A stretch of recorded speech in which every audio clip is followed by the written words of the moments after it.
ராஜ்யம் எல்லாத்தையும் இந்த கல் வந்து எல்லாத்தையும் ஒன்றும் இல்லாமல் ஆகிட்டு இந்த கல் தான் பூமி ஃபுல்லாக பரவி ராஜ்யம் பண்ணும் அப்படின்னு சொல்லிட்டு, அதாவது தேவனுடைய ஆட்சி இந்த பூமியில வருங்கிறது தான் இந்த கனவுக்கான அர்த்தம் சொன்னேன்னு ராஜாவுக்கு சந்தோஷம் தாங்க முடியல.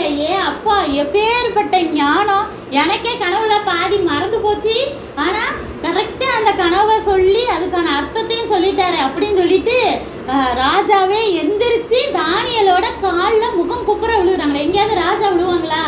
விடவே மாட்டாங்க. ஏன்னா அவங்களாம் ரொம்ப இது பார்ப்பாங்க, நான் ராஜா அப்படிங்கிற மாதிரி. அதுவும் இந்த ராஜா கொஞ்சம் பெருமை பிடிச்சவர் வேற. ஆனாலும் அவர் அப்பா நீ உங்கள் தேவன் தான் உண்மையான தேவன், அவர் தான் கரெக்டாக எல்லாத்தையும் வெளிப்படுத்துருவாரு, அவருடைய ஆவியானவர் தான் இதை உனக்கு வெளிப்படுத்திருக்கிறாருன்னு சொல்லிட்டு தேவனை அப்படி புகழ்றாரு. அதே போல தானியலுக்கு என்ன செய்யறாரு, நிறைய கிஃப்ட்ஸ் கொடுத்து அதிபதியாக்கி நல்ல பொசிஷன்ல வைக்கிறாரு.